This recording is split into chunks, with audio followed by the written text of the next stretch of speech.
You're listening to Underworld on the Ghost Radio Network.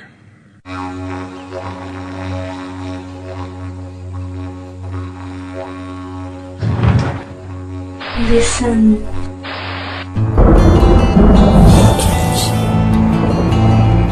Unexplained. Synchronicity. EVP.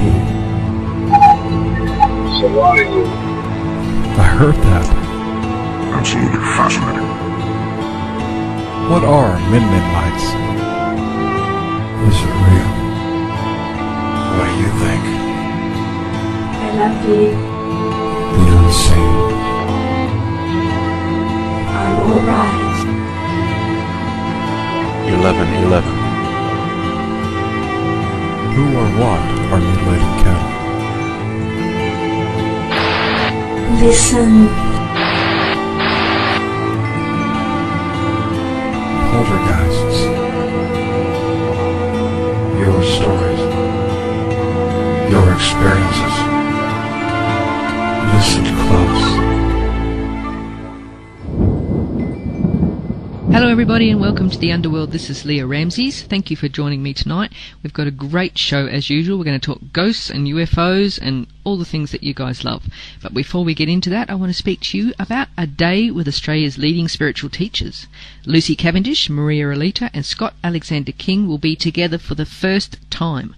Ghost Radio presents them together for the first time. They're going to talk about Mother Earth prophecies, unexplained intelligence, spirit connection, energetic consciousness, psychic revelations. It'll be three outstanding authors all together in the one venue. Where? At the State Library of Western Australia. When? April 21st or the 22nd. Choose your day, Saturday or Sunday basically. Tickets are $144 for the day, pre-registered. Or if you want to come along on the day, it'll be $155. Of course, a seat cannot be guaranteed if you want to do it that way. For more information, visit the website ghostradio.com.au/presents. As I said, it's presented by Ghost Radio Australia. Lucy Cavendish, author of White Magic, Lia and Attila, author of The Miracle and leading psychic life coach, and Scott Alexander King, author of Animal Messenger and Animal Intuitive Extraordinaire. All of these three terrific people are going to be together on the stage. It's going to be an awesome day. Get along if you can. Right, let's get into our interview. I'm really excited to have this guy here with us tonight. Attila Kaldy is the Director of Paranormal Research Second Division, a founding member of the UFO Society of Western Sydney, the Project Director of Research of Australian Close Encounters, and a filmmaker. What that basically means is whatever's happening in the paranormal and unexplained world in the New South Wales, Sydney area, he knows about it. Welcome to Ghost Radio, Attila. Thank you, Leo. Thank you very much for having me.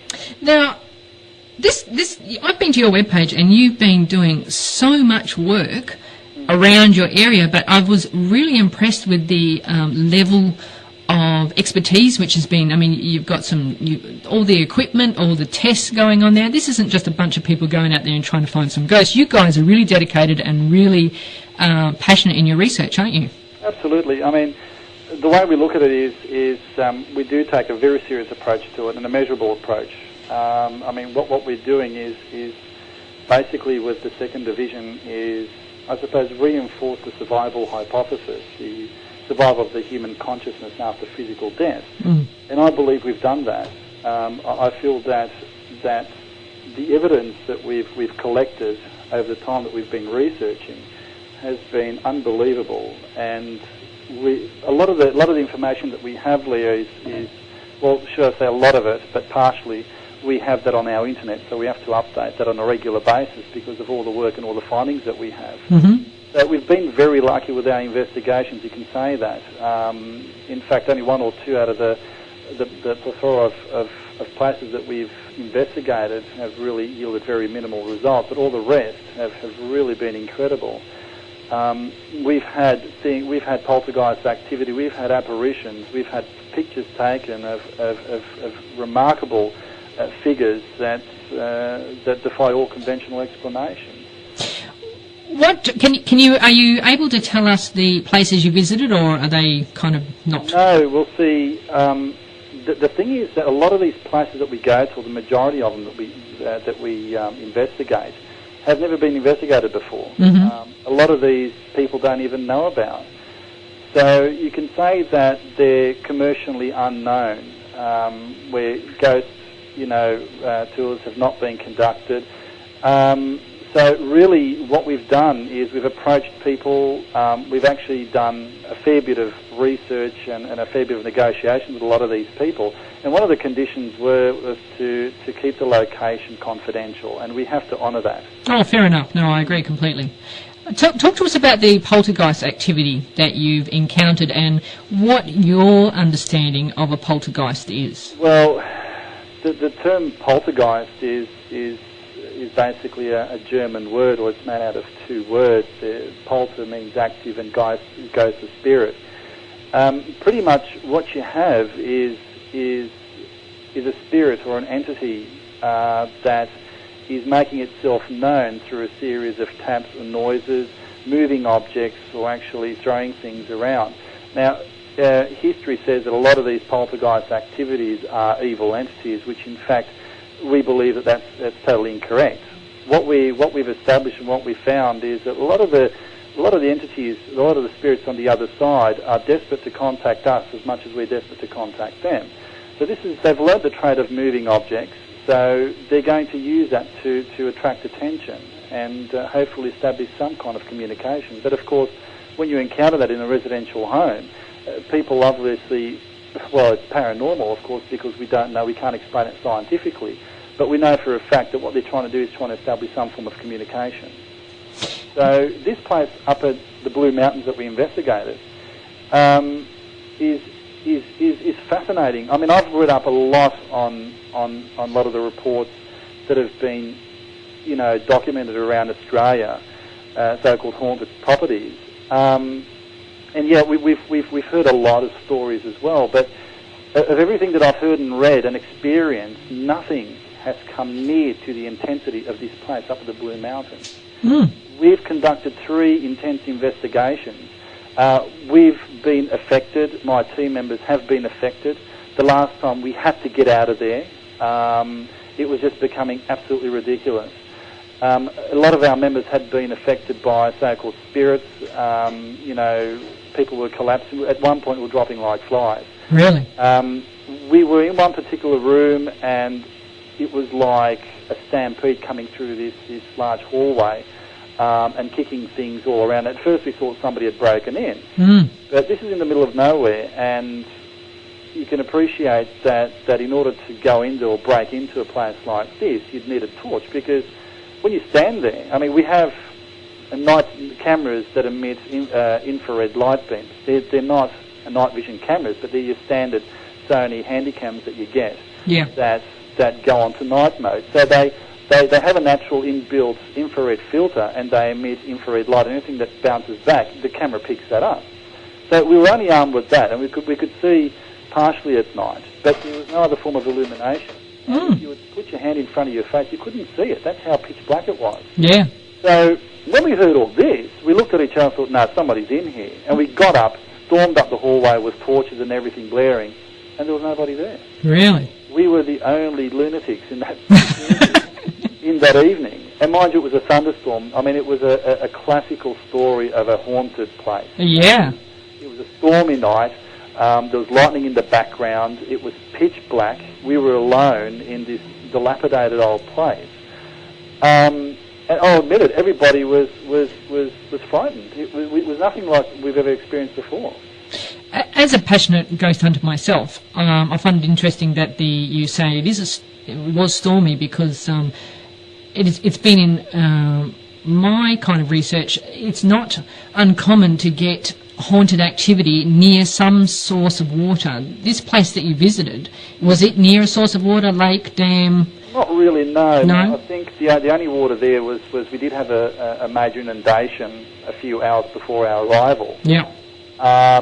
But having said that, we've when you read our website, you may recall an element there where we talk about how certain spirits and entities gather energy in order to affect objects and so forth. In one particular incident, we spoke how paranormal investigators, a lot of them couldn't understand why at one stage their electromagnetic interference meter picked up a reading and there was something present, and another time there was something present and picked up nothing. We believe that they're capable of extracting energy from any form of electronic appliance, and hence batteries going flat in certain investigations, with video cameras, everything all of a sudden going flat. I mean, this has happened on a number of occasions, not just with us, but with other researchers. Yeah. We believe that they're extracting this energy in order to energise themselves to do things in the physical world or affect the physical environment. Having an electrical storm, you're dealing with a charged atmosphere. So this in and within itself is creating strength for these entities to do things. So we know that they're able to use energy, and we also know that they're able to use it up to a point where they actually get tired. We were able to do this, and as investigators and researchers, we use all means that we have at hand, and that including at times a psychic board. And a lot of people think, well, that's a load of nonsense, but it's not, because we were able to prove that a psychic board can in fact work. In one particular location that we investigated in the MacArthur area, we had a gentleman who owns this heritage listed property. His wife is into the paranormal side of things. The husband, as usual, are sceptical, and the husbands are generally sceptical, and they make fun of it. What we found is that we knew nothing of their background, and when the psychic board started moving, it gave out 10 names of family members that we didn't even know. And the gentleman says, well, there's no way in the world that you could have known this, because some of the family members even my kids don't know about. And apparently his father came through, and his grandmother came through. Is quite a dominant person in the physical, as she is in the on the other side. And 10 names, and a lot of the names are the conventional names like Catherine and Kathy and so forth. But a lot of these names weren't spelt conventionally. So they had their own ways of spelling, and they were spelt correctly down to the letter. Wow. It was unbelievable, and that was sort of the icing on the cake for us, because at first, yes, I did admit a bit of scepticism towards it, because you can't help the fact of thinking, okay, we're moving all this, but maybe subconsciously we're not aware of what we're doing, and we're moving this subconsciously, and we're not aware consciously that we're actually moving the centrepiece. But that wasn't the case in this investigation. There was no way in the world we would have known that information. We didn't even do background research for the fact of getting information and validating it later on. So we found out eventually through this, using the psychic circle, is we were actually talking to or corresponding with a young fellow by the name of Abe Lowen, who died in 1947. And he was at this facility, not at the last investigation, but at the second investigation. And he was very energetic at first, and the centrepiece was moving very, very fast. But towards the end, it was slowing down. And we asked him, Abe, are you getting tired? And he was only a young boy when he passed. He was only about 9 years old back in 1947. And the response came back, yes. So he was saying that he was getting tired. Wow. Even on the other side, they're able to deplete their energies to a point where the consciousness is actually sensing a form of tiredness, a form of lethargy. So it's incredible to know that they rely on some kind of source to be able to function, like we do ourselves here on the physical plane. We eat food to maintain our strength. Well, so do they, but they don't eat food, they use energy.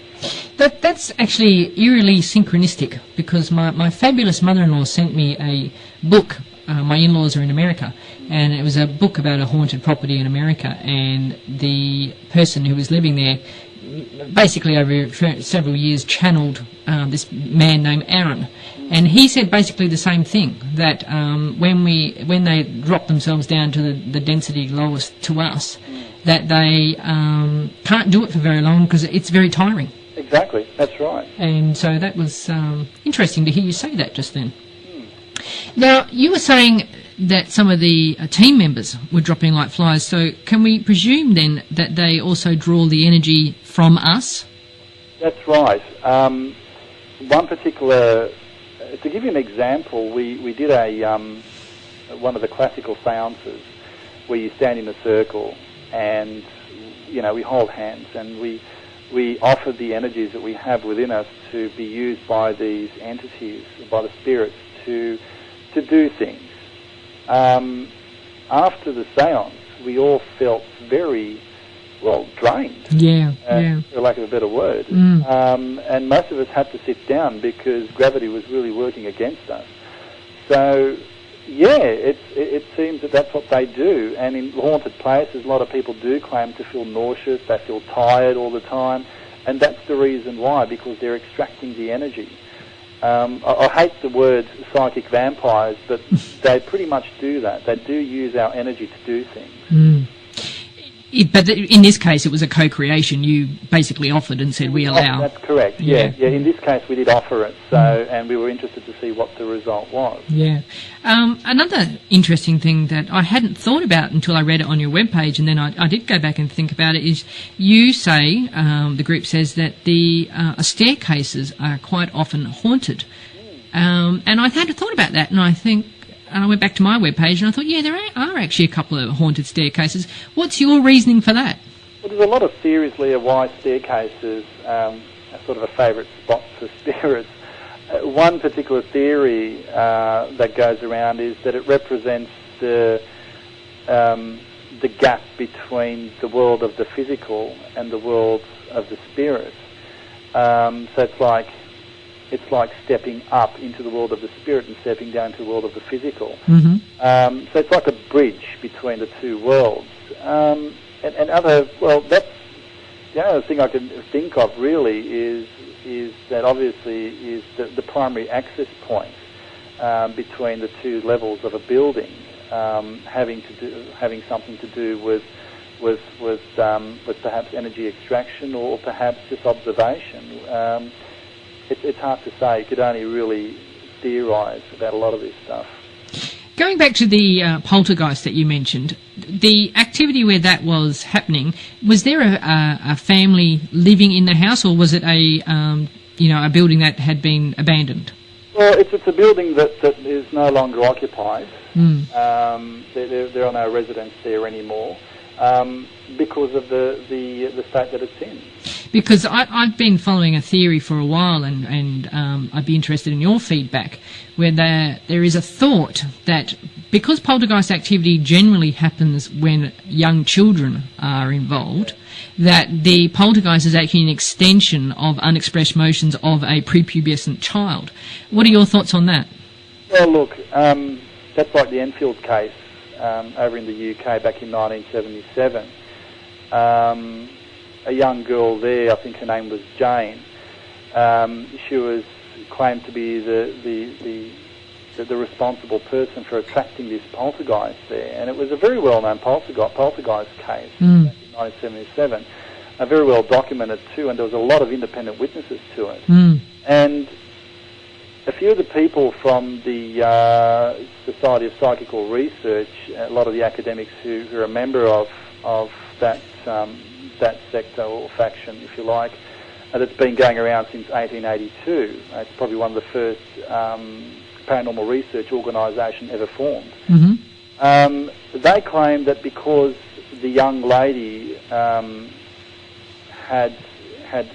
gone into puberty, that a lot of the emotions that she carried was suppressed within her, and at times she released that energy.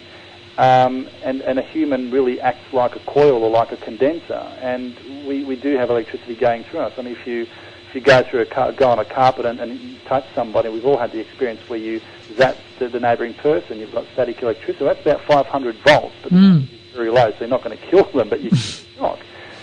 But that's pretty much the theory of what they had, is that they release all this energy and affect electronic components. Another theory is the combination of different energies and frequencies that are used in a highly dense suburban area, where you have opposing frequencies acting on objects within a residence, and they can actually cause objects to levitate and bounce around. And there's a term there for this, and I forgot it. But it's a very well-known term. So, a lot of these, there are a lot of natural occurrences that can cause so-called poltergeist activity. if you look at infrasound, for example, under 24 hertz, and it's on the website too, that at about 19.97 hertz, I think, the human eyeball starts to resonate. Now, when that happens, you can feel dizzy. You can actually see things that aren't really there. So what we have to take into account that, yes, there are a lot of natural occurrences, but saying that, there are also a lot of occurrences that aren't natural to us. And that's where the paranormal comes in. So I think there's a combination of both. You can have a natural occurrence, but you could also have a paranormal occurrence, and that's where the researcher comes in to investigate. And when you do investigate a poltergeist case, you have to be very thorough with that, and you have to have all the instrumentation. In fact, now we're working on an infrasound amplifier, which amplifies infrasound between 10 hertz up to 24 hertz, over 24 hertz, so it could be heard by the human ear. And these are some of the things that have to be examined. You have to examine, natural radiation. I mean, there's a lot of things that you've got to take into consideration. Well, tell us about your toolkit. When you and your team go out, what type of tools are you taking along with you, and what type of results are you looking, which would confirm to you, as a paranormal researcher, that there was unknown activity? Right. Well, one of the tools, we do have a wish list still. Oh, yes, I know about that wish list. Like all researchers. But currently what we have is a Geiger counter. I mean, that's sort of debatable whether or not you could use that at a paranormal investigation. But one of the main instruments that we use is an electronic interference meter, or electromagnetic interference meter, or EMF meter. With a tri-field meter, you're able to pick up what we basically do is a baseline test, and we have guys that do that. I sometimes do it, but Dominic in our crew usually does the baseline test, and he records any form of natural radiation before we conduct the research. And we register all that. Now, if we go to an area where there's no radiation whatsoever, I mean, ultimately, if you do have radiation in a certain area, you have to watch for variations. You might have some kind of electronic equipment that could be set on a timer, and you'll watch that fluctuate, and sometimes the EMF meter will pick that up. So you've got to be very careful not to confuse something that is natural or man-made with something that's paranormal. So we generally do that, and it's a very important asset that we've had. And one of the most important finds that we found with an EMF meter was that we were able to establish communication via the meter itself, via the analog meter, where a series of responses were made by spiking the needle, and that they were pretty much affirmative responses, and negative responses brought the needle back down to 0 milligauss. Really? So it's kind of a yes-no thing, you know? Exactly, that's right. It's like asking a spirit to tap 1 for yes and 2 for no. 2 for no, yeah. Rather than having that, they were able to manipulate the analog meter. And the funny thing was, Leah, is that the neutral response went back to the middle range of about 15 milligauss, because it's a 30 milligauss range. And we were quite surprised with that.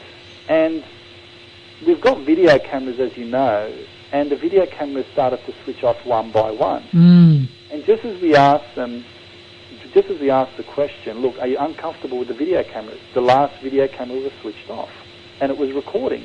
There's plenty of battery power left. There was about 170 minutes left, if I recall correctly. So having an EMF meter is very important. We have that. We have a lot of these Sony Handycams, and they're probably one of the best ones to have. What we generally do is we use an infrared amplifier, which consists of 32 infrared LEDs. And just that all that does is it amplifies the infrared light at night time, and it makes a big difference. So we have that in our tool. We have CB radios, which are very, very important. Yeah. Especially if the team splits up in two. We had one situation only about 2 weeks ago where one of our guys filmed an apparition going towards him. One of the best footages I've ever seen. And he freaked out. Now, we thought that he was affected by the apparition, where in fact that he was just shocked by the sight. So I quickly radioed downstairs and letting everybody know that, look, we've got a situation, we need to handle this straight away. So it's very important to have that, especially when you're going into a large facility, and as I say, when you break up into groups. Yeah. We have an external mic. An external mic is very good, especially a boom mic, because when you're sitting in a room and you're hearing footsteps and sounds coming from the hallway, the video camera may not necessarily pick that up. Yeah. The microphone on the video camera may not be sensitive enough to pick that up. So what we do is we stick this external mic, we put it on a pole, and we wave that around a bit. And we generally put it into areas where we feel, okay, well, we're in one room now and we're recording everything that's happening in the room. But if anything's happening in the hallway, we can stick the mic in there and record the sound. Mm-hmm. So we have that. Obviously, we've got the locked-on cameras. We have a lot of trigger items that we use. We use marbles in plain flour. Mm-hmm. Yeah. And you're probably aware of that trick. That's my favourite, yeah. We use a rosary. We generally trace around that. And we found that coins are very good too. Really? We had at one particular investigation the coin moved a few millimetres, which could have been a result of people moving around, but, it could have been something else. So we're now sticking to coins. And we're also using a Bible as well. Interesting. We use the Bible, we open up the Bible in case someone decides to tamper with that. Mm-hmm. We have tarot cards, just to cover all aspects of interest, even on the other side, and all religions if we can. Mm-hmm. So these are some of the things that we use as trigger items. What else do we use? I mean, there's a lot of stuff. We've been working on we're constantly experimenting with things. And this is one thing that I have to say that has worked out to be a valuable tool. We've just started experimenting with this. And it's an artificial fog machine. Really? Yeah. With artificial fog machines, what you do is you fill an entire area with artificial fog, and then you sit with your cameras and watch and wait.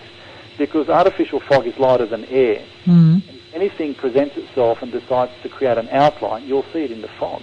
How fascinating. So we've decided to use that as an experimental tool. That's amazing. We're using UV light now as a form of looking into a different spectrum. If we can go through each and every visual spectrum, if we had the money and technology to do that, that would be a wonderful asset to have. Mm. If you can play with the different forms of visual spectrums, because our visual spectrum is very, very narrow, and if you're able to broaden that with equipment, well, then you've got yourself a very valuable piece of equipment or material to have. That's pretty much, I think, all we have. We have a laptop, and we generally hook up a PC mic with that, and we use that for white noise, to pick up white noise. I use a software program and watch the graphs on the screen to see if it actually picks up some kind of disturbance. IC recorders, they're general stuff that you use anyway when you're doing investigations, and you're pretty much covering all areas. We've also got an infrared motion sensor. Mm-hmm. It went off for the second time for us. I looked a bit enviously at that, because I want one of them. They're only about $40 on eBay. So go to eBay if you want, Lia, and you can actually get them. They're not very expensive at all. Oh, I live at eBay. Sorry? I live at eBay. Oh, there you go. Another valuable asset that would be good to have is a speed sensor. A speed sensor picks up that they actually project an infrared beam, and it picks up motion. Now, I'm under this is only a hypothesis or a theory, that if something does pass by the infrared beam, then you know that there is something around you, and you're able to record the speed. Mm. It's like having a thermometer, laser thermometer. I don't particularly like them very much, because they only pick up surface temperature, not ambient temperature. Right. So you can have a confusion there. Mm-hmm. And one of the things that we'd love to have is a thermal imaging camera. Yeah, that'd be great, wouldn't it? Oh, wouldn't it? Wouldn't it be great? Yeah. We're working on a second-gen night vision monocular. Mm-hmm. Hook that up to a video camera, so we could experiment with that as well. So there's a lot that we still need. We have a fair bit of tools at the moment, which is good to have, but we're still far off from what we really want and want to achieve. I was very impressed with the whole. I almost jumped on a plane. You're welcome to come on our investigation. Actually, I'm doing an investigation at the Fremantle prison in a couple of weeks, and I'm just wondering how. I know they're not going to go for the fog machine. They're just going to say, "I don't think so. This is a museum." Yeah. Well, look, the fog machine doesn't harm anything. It's just, it's just really a replacement of dry ice. Yeah. doesn't cause any form of damage to anything. And of course, another tool which is just as important, I think, is the group's feeling. Do you find Absolutely that, you know... When we walk around a property, the video cameras are pointed at the crew members, and they're one of the questions that we ask. Okay, what are you guys feeling? In one particular location that we investigated, far from Sydney, it was a big facility. And one end of the facility felt quite fine. You felt quite comfortable. But the other side had quite the opposite effect. It was a very ominous environment, and people were feeling very uncomfortable. I mean, the hairs on the back of your neck would stand up. The only way I could describe it is it's like the feeling of death. Mm-hmm. And there was a lot of death in that place. Really? So it obviously reflects what actually happened in the past. Individually, if you like, too. But we knew that there was some activity there, and we weren't disappointed. We got things happening. So it's very important, as you say, Leah, to get the group sensation, because we've got a lot of sensitives with us. And it's good to have that in a group. And also, I think, or I found, and have you found with your team, that I seem to be a bit of an EVP magnet. And other people might be more affected, like you say, feel nauseous. Other people seem to do much better with the camera. Do you think there is kind of you resonate to your own type of thing that way? Yeah, I think. I personally think that there are certain people who are, who have certain expertise in certain aspects of research. With us, we've got one guy, his name is Laszlo, and he can be quite annoying, but he's the type of guy who'll stand in one corner, and he'll stay there for 2 hours with a video camera in his hand, and he won't move. Now, not many people will do that. No, that's pretty dedicated. That's very dedicated. Yeah. I myself, I love making documentaries. I've always have, and documenting evidence for me is paramount. So whether it's on a mic, whether it's on a video camera, I don't particularly care, as long as I can record something that is groundbreaking, so to say. We have Dominic. He's really analytical, and he'll get onto the meters. He's a guy who will walk around, and he'll have that meter in his hand. He won't let it go, and he'll watch that. He won't take his eyes off it. And we can thank him, because he was the one who noticed the responses coming through the EMF meter when we were asking questions at a theatre. We have people who in our group who specialise in certain areas. Yeah. What is your take on when you do find a haunted location and verify the location? I'm quite often asked if you move the spirit on. What's the group's feelings about that? Well, rescuing spirits or reconnection. Yeah. Look, let me tell you one thing. A lot of them don't want it. We know that out of experience and out of communication with the other side. And when you ask them about the so-called white light, would you like to go towards it? No, I don't. Why don't you? I just don't. I'm comfortable where I am. Mm-hmm. I mean, they're not the exact words, but that's pretty much what they're trying to convey over to us. Mm-hmm. Especially little kids, they're afraid of it because it could be a one-way ticket. It may not be a one-way ticket. It could be like jumping into the Stargate. You dial the right number and you get there. But can you come back? We don't know, but we know that a lot of them are uncomfortable with it. So instead of crossing over, they decide to stay in the Earth's astral plane and just vegetate for a little while until time comes for them to, we can now go. In some cases, a lot of the spirits will wait for family members to unite with them on the other side. So they'll hang around until that happens. Whether it takes 50 years or 60 years or 10 years or 5 years. Whether there's 1, 2 or 10 family members. And then they'll cross over. So there's, a lot of them, it's like dealing with normal people. They are. They're personalities that have survived physical death, but they're not in the physical form anymore. And that's who we really are. And that is my honest belief. That we're really not physical beings. We are entities, non-physical entities. And we just found means and ways to function and operate in a three-dimensional environment. It could be part of some big educational program where this is the practical side and the theoretical side is on the other side. I mean, who knows? But we know for a fact that they've all got their own ideas, they've all got their own wants and needs, and when they're ready to go, they'll go, and a lot of them may not. But having said that, I'm certain that there are others who are lost and don't know where they are. A lot of them may not even realise that they've crossed over, and it may take somebody who can actually communicate with them to say, well, hey, look, you have crossed over. There is nobody here for you, obviously. You may need to move along. You may need to carry on and go to where you need to go and get another chance of coming back. And the group feels comfortable doing that if they feel that the need arises? Well, only if the need arises. I mean, we're not out on rescue missions. No. We'll have chats and communication. We'll ask them, if you need help.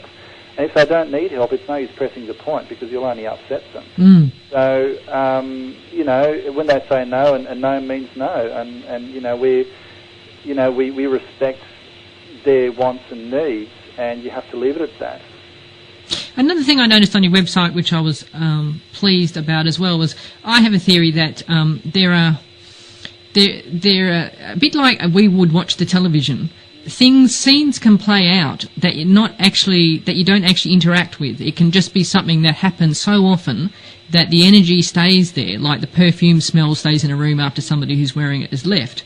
And then I think there are the actual entities that you can interact with who are still inhabiting this plane. Would you agree with that? Absolutely. Mm. Yeah. I think a lot of the smells that we get may well be just a form of perception that we have, or something that's left over on the residual level, on the psychic level, and every now and then it might just come through. It's very hard. That's probably one of the hardest questions that you can sort of face, because how do you get smell from a non-physical environment?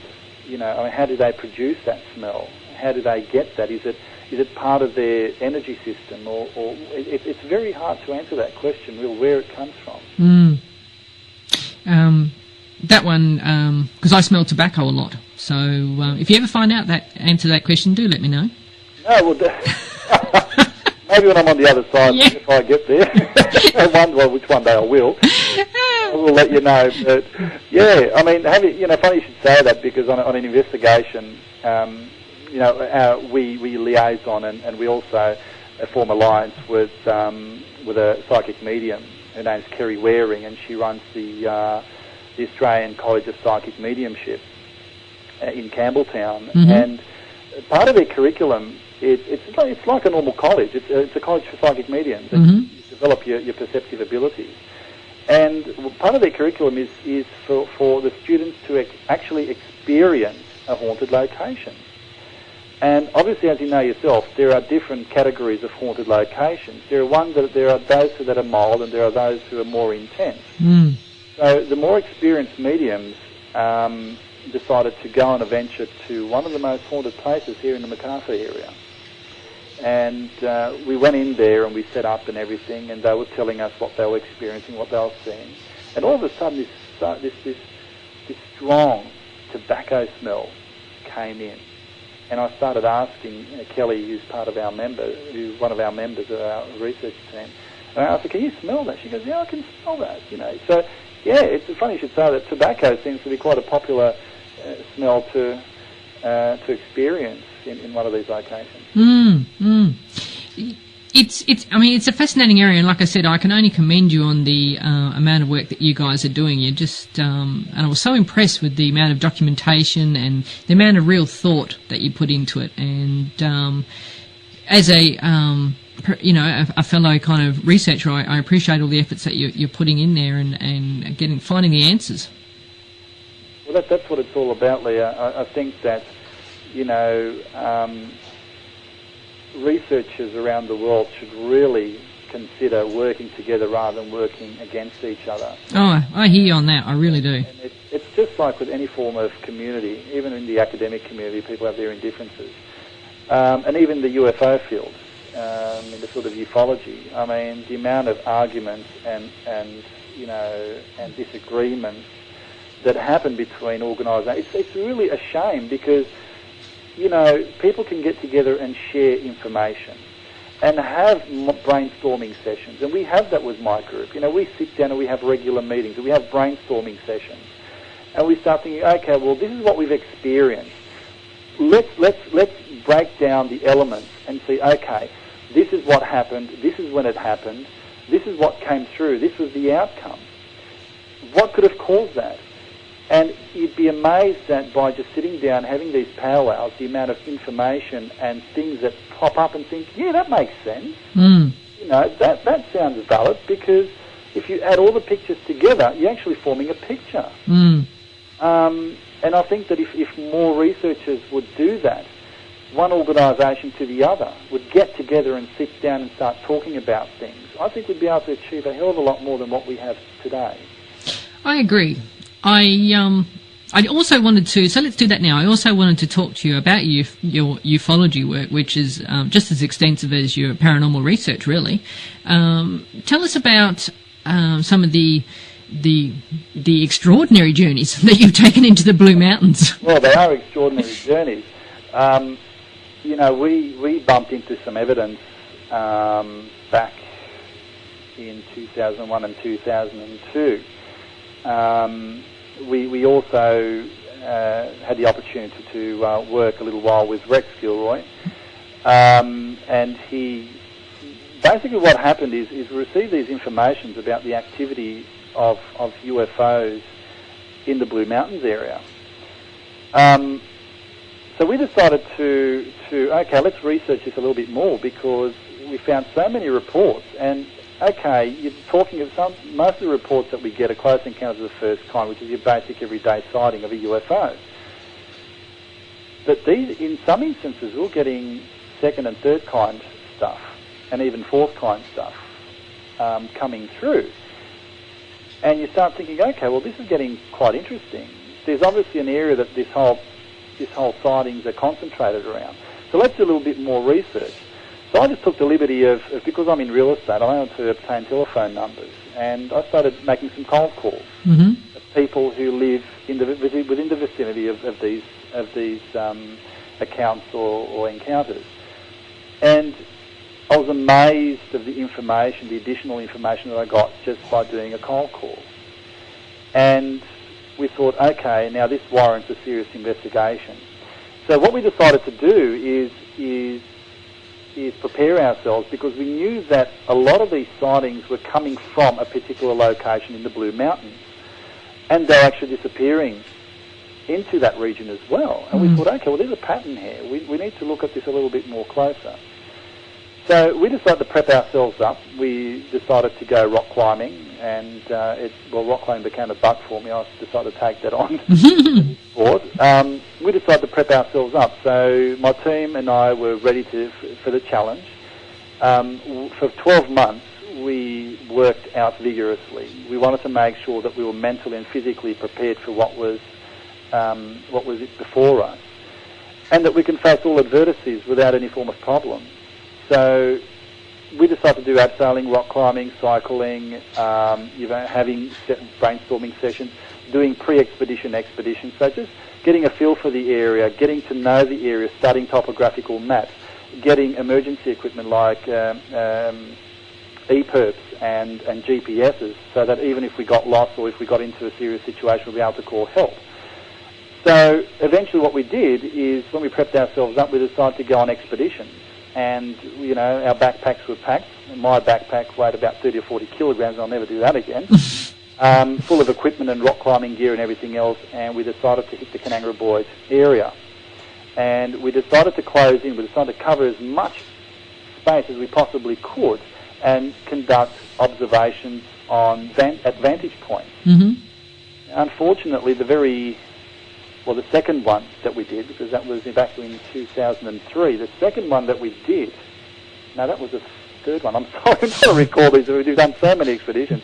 The third expedition, that was 2004, my apologies. We were trotting through the Canangara Boyd National Park, and one of my crew members slipped on a log, and she fell hard on her back, and it was Kelly. And she was storming towards the edge of the cliff. Now, the cliff is roughly about a 40 to 50 metre vertical drop if you fall down that, there is no way in hell you'd survive it. Mm. So she was lucky enough, because her backpack was dragging her down. She had a heavy backpack on, and she was able to grab hold of a branch. And the poor girl was there screaming, so I had to run down and take the backpack off her, because that was pulling her down. Mm. And then haul her up, and her ankle was twisted and swollen. Mm. To abort the mission. And it was a shame, because we were in high areas, and we had very good vantage points.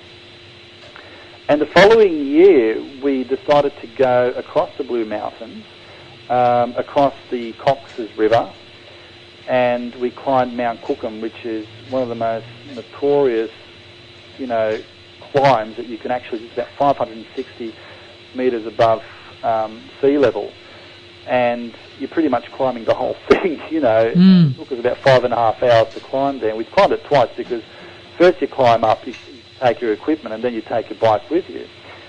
And we got to the top, and it was just about sunset.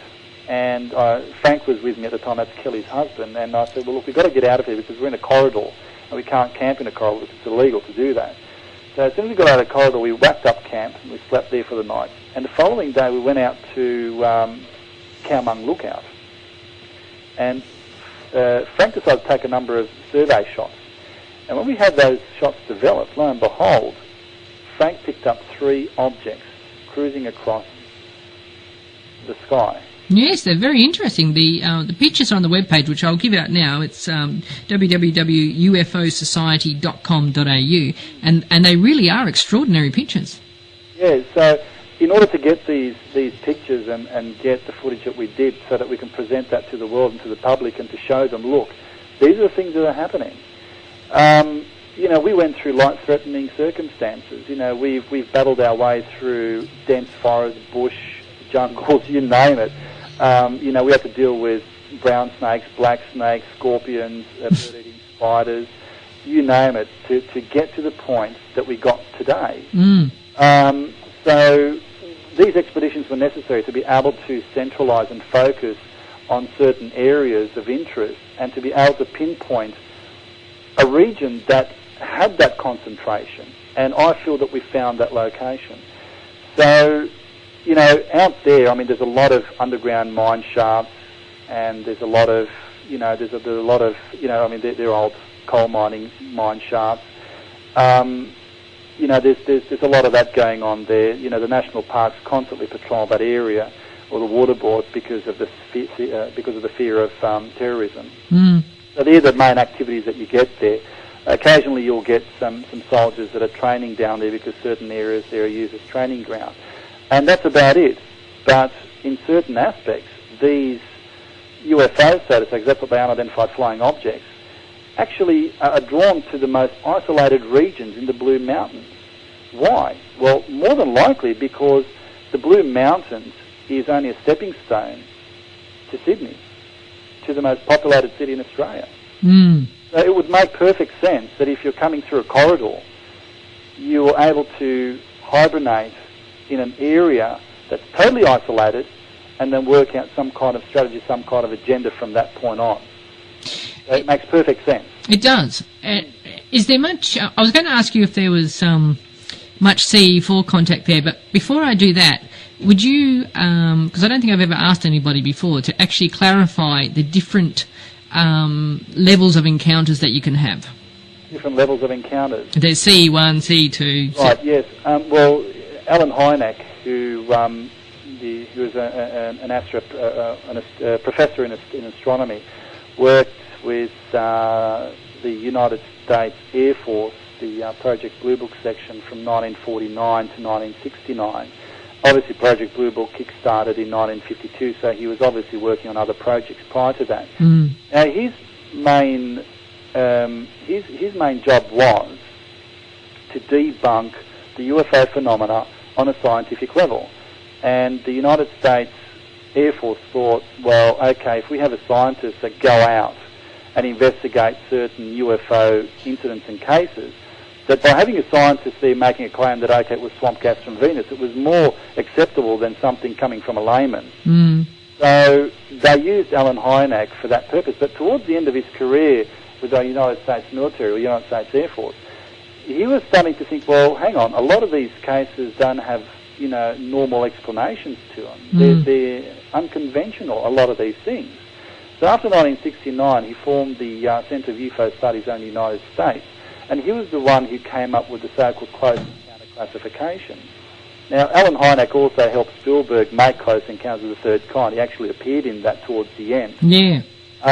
But to go through it, Close Encounter of the First Kind is pretty much the most popular form of UFO encounter. It's pretty much an unidentified flying object that's seen within close proximity to the observer. It doesn't interact with the observer, it doesn't interact with anything or anyone, and it just cruises across the sky, does acrobatics or whatever it does, and it's reported by the witness. A Close Encounter of the Second Kind, on the other hand, interacts with the environment, where you have physical trace evidence like burn marks, scorch marks. People can have burn marks as well because of the alleged radiation that a lot of these UFOs emit. So pretty much what you have is an unidentified craft or an unknown that interacts with the environment. A Close Encounter of the Third Kind is where the witness observes the occupants of the craft. And then we have the Close Encounter of the Fourth Kind, which is a physical abduction, and the subject goes through a post-traumatic shock syndrome. And then there's a theorised Close Encounter of the Fifth Kind, which the abductee is taken into a foreign environment or to an alien environment, if you like. So they're the classifications that we use in ufology, and which comes from the late Dr. Alan Hynek. And in the Blue Mountain area where you guys were doing your extraordinary, and there's certainly no armchair investigators amongst you lot, is there? You're out there. You got the injuries to prove it. Absolutely. Yeah. No, definitely. There's really a collection of pretty much up to the fourth kind. Really? So there's CE4 coming out of that area, is there? Absolutely. So you've got a long area. You've got a stretch where you've got the base of the Blue Mountains, so you've got the Richmond area and Tennyson region, and then it stretches all the way down to Lithgow. So it's quite a large area that you're covering, but there seems to be a hub of concentration, as I mentioned before, and it is redundant what I'm about to say, but it's there because these UFOs, or these crafts, if you like, these vehicles go to this point because of the isolation. No one's going to see them out there. There's nobody out there to see them. And they're at a relatively low altitude at times, and we've observed them, and we were observing oncoming traffic, air traffic, and when the air traffic ceased, when there was a gap, that's when they took the opportunity to shoot out of the area, out of the region, isolation, so to say. And what's your personal level of contact? My personal level of contact? Is it just C1 or? Well, no, I'd say my personal level of contact would have been a Close Encounter of the Second Kind, where over in the Northern Beaches in Sydney, I actually personally witnessed with other people an unknown craft submerge, not one but quite a few, submerge into the ocean. So because you've got interaction there with the environment, it's classified as a Close Encounter of the Second Kind. You've no idea how jealous I am. My fantastic husband bought me a new telescope for Christmas, and I'm out there every night, let me tell you. Yeah. And nada, haven't seen a thing. But that's okay, I still believe. Let me do one thing, Lia. You need a supporting spouse or wife to do that. My wife's my backbone because she supports everything that I do. So I think it's very important to have a very healthy relationship where you've got both parties who think alike. Oh, absolutely. I spent so much time of my life going out with my crew, and so have they, and my hat down to them because they're wonderful lot, and they're probably the best team member one could ever want. They hold together. There's never disputes. There's never discussions. If there are things that need to be discussed, we sit down and we discuss it and work out the problem. But they're a dedicated lot, and so am I. And there's a lot of time that you need to spend to get the stuff that a lot of the researchers get, because that's where it comes in. You have to invest the time, and it's not a hobby anymore, Lia. It becomes a second occupation. I know. You can sometimes start your whole radio station dedicated to it. Well, there you go. Exactly. You're doing a wonderful job there. Now, tell us about the Next Dimension mini-conference that you guys are putting on. It sounds absolutely fabulous. The lineup is unbelievable. Take us through that and where people can see you and hear more about all the fascinating stuff you guys are doing. Yeah, well, we decided to... I mean, we generally have conferences. We had 2 major conferences. We had the National UFO Conference in 2004 where we had Bud Hopkins and Leslie Kane from the United States.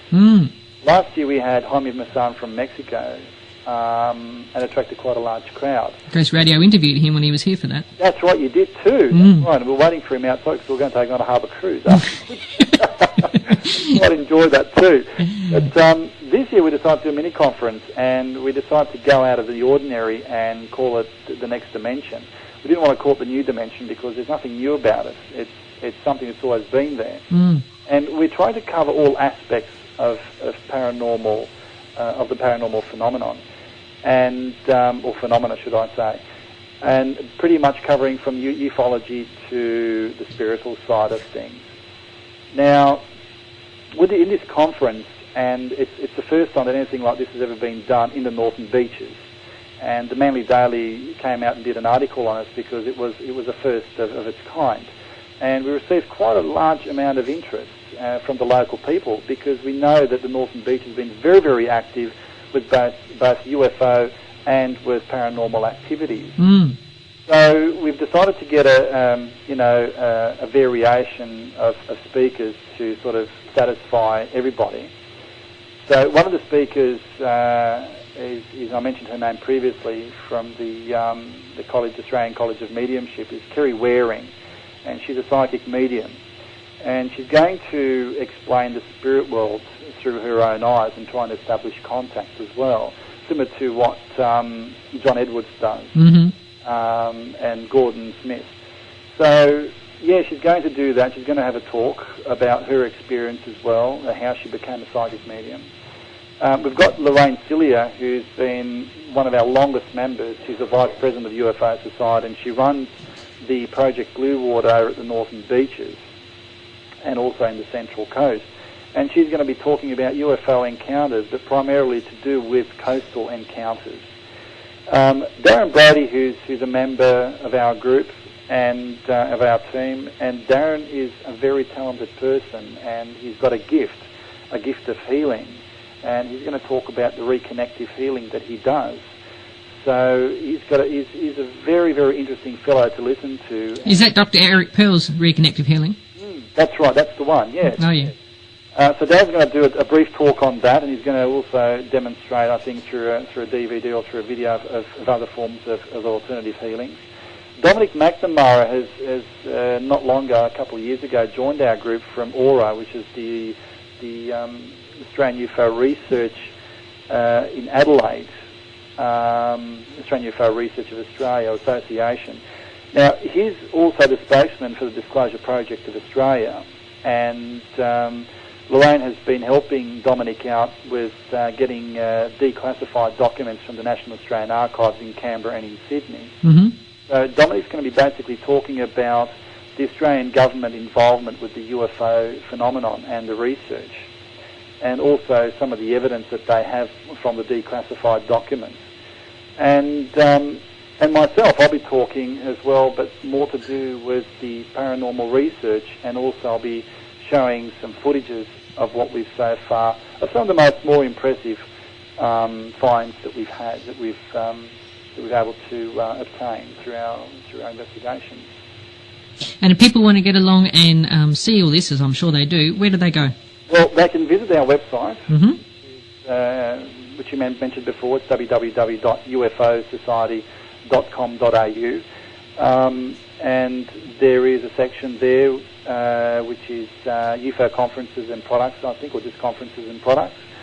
And it's the very first advertisement, the very first page there that pops up, and it gives them information about the conference, of how they can book the conference. It's probably advisable to make a booking up front. $25, that's really good. It is, yeah. We try to make it as affordable as possible. Oh, I mean, what other? That's all day, 9 to 5, 10th of March 2007 at the Newport Mirage Hotel. $25, that's nothing. You couldn't even go to the movies for that. Yeah, I know. But to make it, to give it a bit more flavour, we're actually having a panel at the end. Excellent. So all the questions can be asked at the end, and we could all respond to it rather than having them after the talks. So so it'll be great. It'll be good fun. You're just a shining example, you and your team, of something I mentioned to you before we actually started the interview, where Australians are some of the best field researchers and some of the best. They have some of the best leading understandings in ufology and paranormal, as far as I'm concerned, in the world. We get a bit saturated with the Americans, and God knows I love them because I married one. And, the UK guys as well. But Australians really hold their own. We are such a haunted place. We've got such a lot of UFO activity over here. Absolutely. And you just, you're really picking up the baton and showing the rest of the world exactly what we can do. And people are starting to notice, so good on you. Well, that's right, Leah. And I feel that Australians have got a different attitude, I think. Or a different approach to this whole thing. And we are a young country, and I think what we have to take into consideration too, that a lot of the passings are only recent.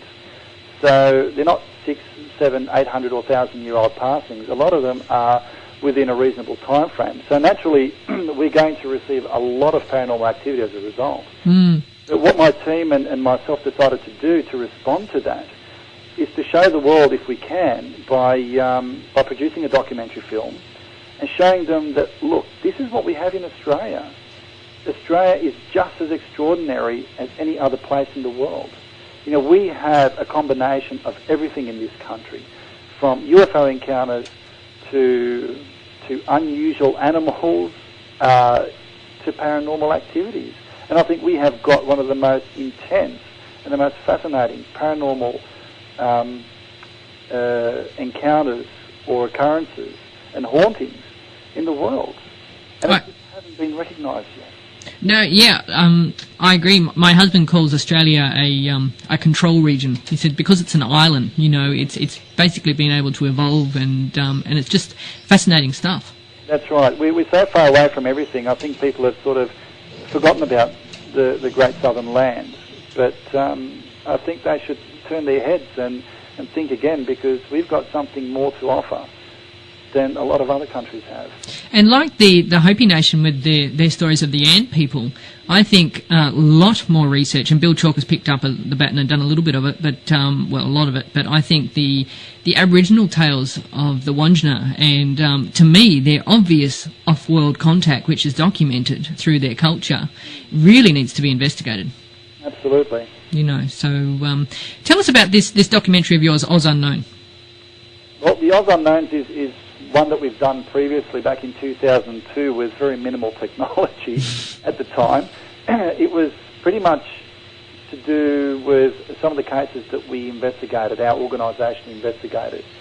Some of the footages on there are quite remarkable, and they're pretty local to us where we are here in Sydney. And also at the end of the Oz Unknowns, we actually have a feature there of one of our expeditions to Hill End. It was one of our first expeditions, and it was quite a remarkable one. But unfortunately, we only had limited technology at the time, so we weren't able to record everything. Mm-hmm. So the next documentary that we're doing is called Paranormal Investigators, and it's pretty much focusing on the investigator's point of view on investigating a haunted location, what they feel, what they go through, the emotions, their theories, their insights of the whole thing. So it's focused a lot on the investigation and what happens, and some of the remarkable stuff that we've picked up. And in fact, some of the stuff that we've picked up I have not seen on television yet, so that they are incredible. But it also focuses on the investigators to get their points of view as well. So we were able to obtain some impressive technology, and we're going to hopefully release that by the middle of the year.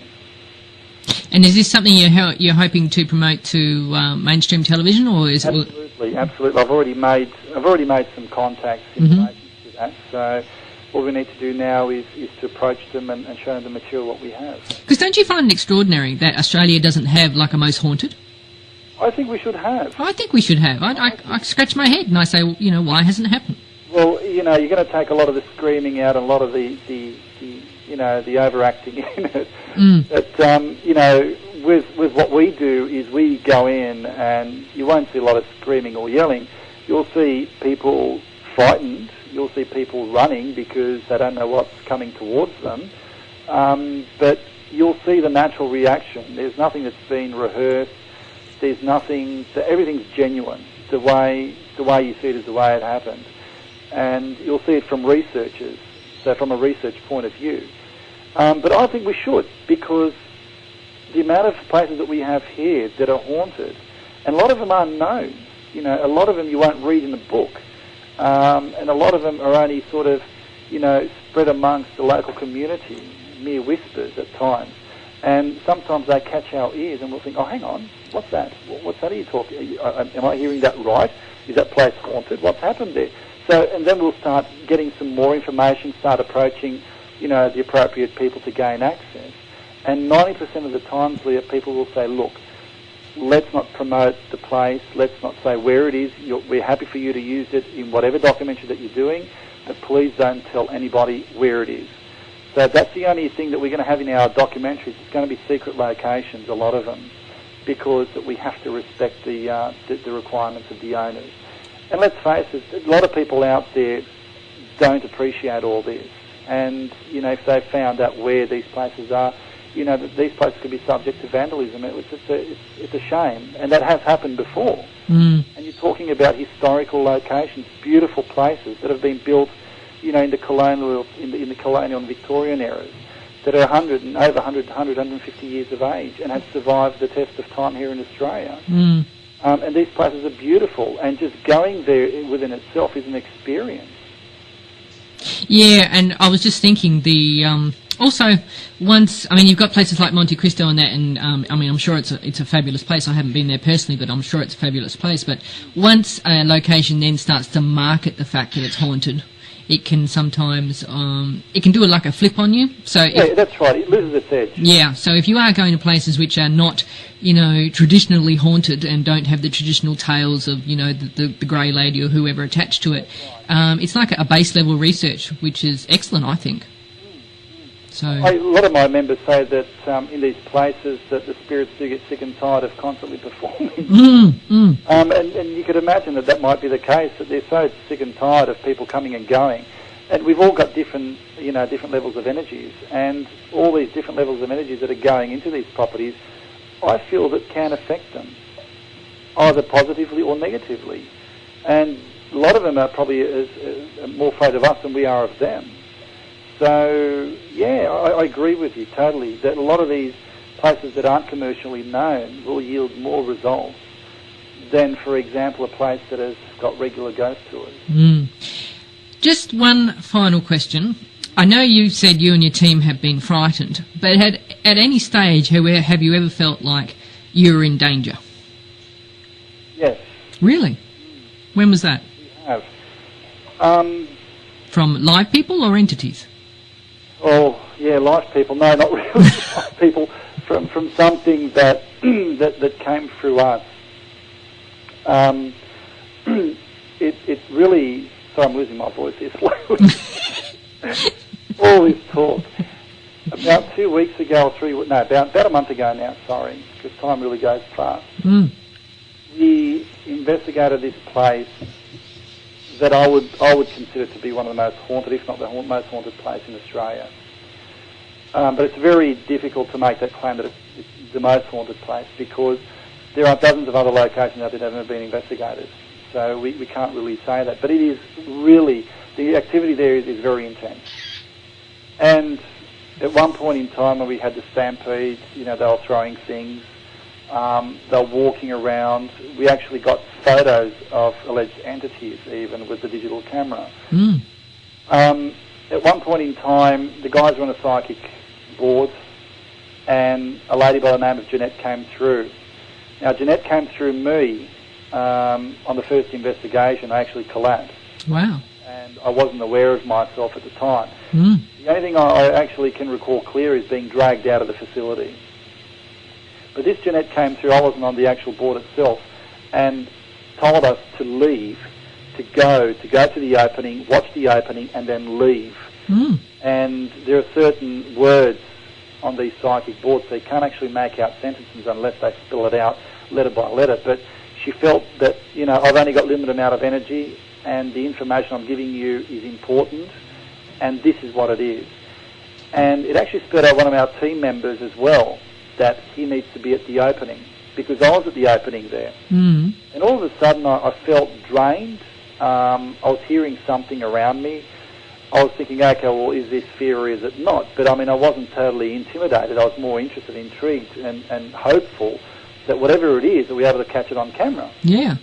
And all of a sudden I just had this cold sensation come through the back of my spine, up into my neck, and through my temple, and the breathing became extremely heavy, and I think, what the hell's going on here? Mm. I collapsed, and then I got up and started racing into the darkness, into the hallway. I wouldn't have done that if I was conscious and aware of what I was doing, because no way in hell you're going to get me running through that corridor, especially what happened before that. So you don't remember doing that? I recall going into the hallway. It was as if I was floating, not running, so not using any physical effort at all. Wow. The guy who was with me, the cameraman, he tried to hold me back, but I was dragging him. My wife was there at the time. She was lucky that she was actually not... she was actually documenting the information that was coming off the psychic table, or psychic board. Mm. And she dropped everything and raced after me, because I was heading towards the pitch black darkness. You can't run in there, Leah, without bumping into things. It's impossible. It's pitch black, and we had no lighting. The only light that we had were those little LED lights that you usually have, with 2 or 3 LEDs, just to light up the psychic board, just to see where it's going and what letters it's spelling out. Yeah. But here I am, lunatic, running into the hallway for no reason at all. It was like I was being dragged, pulled towards something. And my wife eventually, I don't know if she tackled me or whatever happened, I recall falling to the ground, and I remember at the end fighting my way through and looking around and seeing my team members. Now, apparently, I collapsed, and in this hideous noise, my eyeballs were totally white, apparently, and whatever came through said, "Go, leave now." And this was about 1:15, 2 o'clock in the morning. And, there was other disturbances around. The guys thought, okay, well, I'll admit it, I was at the point that I was drooling. Wow. I was conscious of myself. So did one of your team members tell you to come forward, or did My you... wife was there because the other guys couldn't break the circle. You cannot break... If you're on a psychic board, you cannot break it. Yeah. If you break it, you're asking for trouble. So you really have to know what you're doing, and I wouldn't encourage anybody to experiment with a psychic board unless you know what you're doing, because you can invite and invoke problems. And it has happened.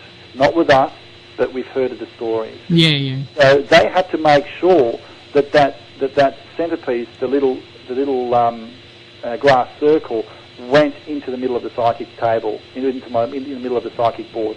And when they take it there, it means that they said goodbye and they're ready to release us, or release you from the psychic board. Mm. The guys couldn't do that. Andrea was screaming out for help because I was pulling her and pulling the other guy with me, apparently, through the hallway, and I was heading towards wherever, into the darkness. And I wasn't consciously aware of where I was going. Mm. And as I said, the next minute I know that Andrea was there. She was asking me to look, Attila, fight it, get out of it, leave him alone. We've got all that on video. To come... So she was basically asking you to come forward in kind of a roundabout way. Well, that's right. Yeah.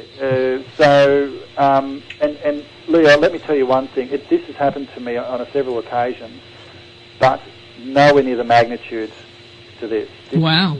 This was so strong.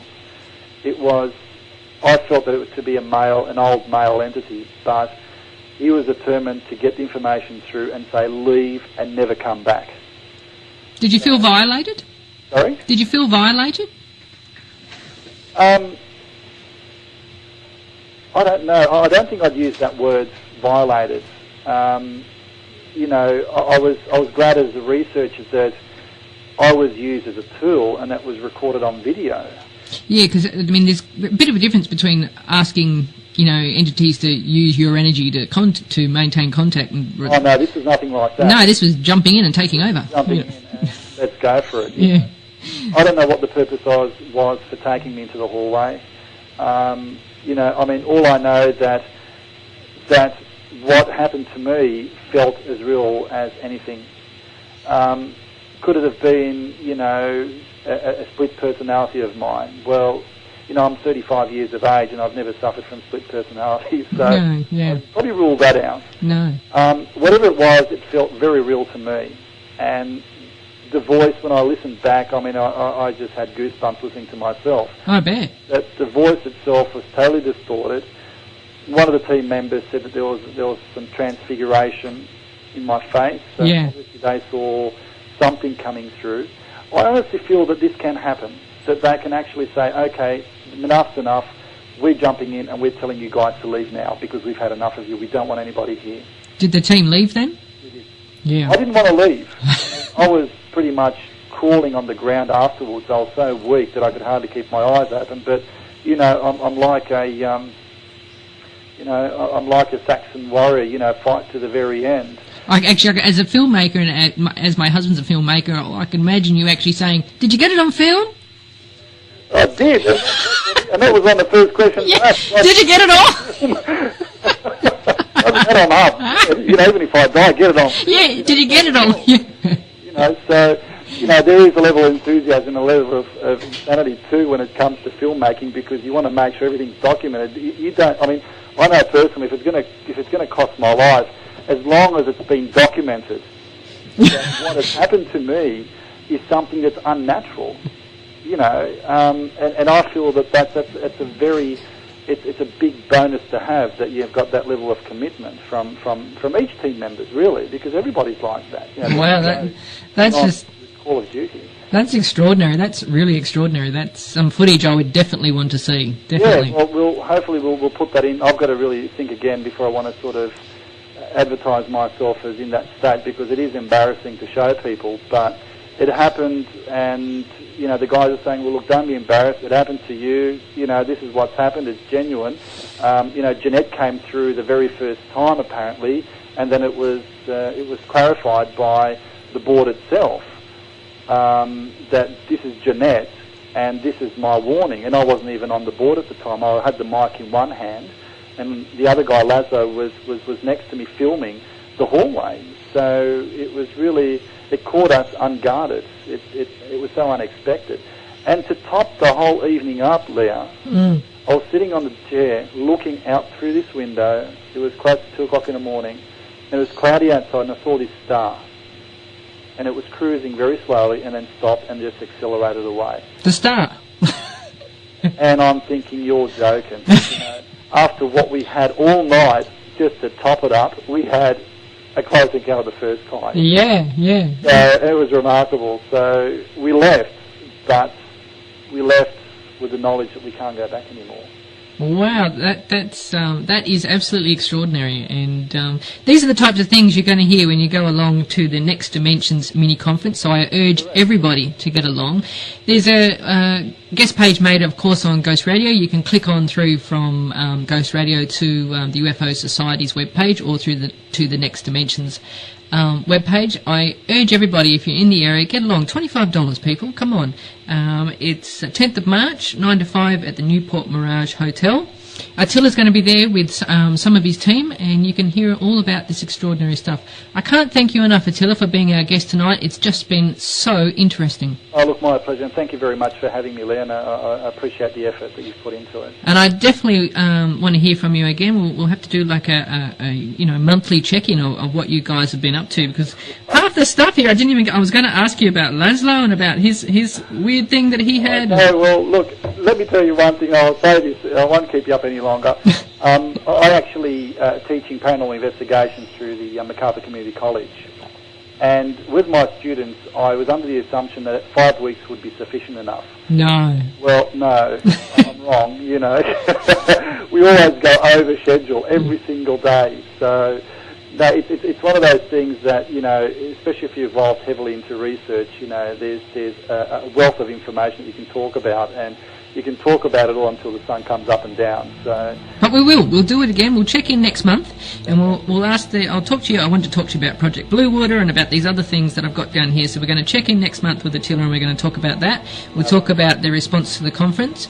But for now, I want to thank you very much for being our guest. My pleasure. Thank you, Lia. Thanks again for joining us tonight on Underworld.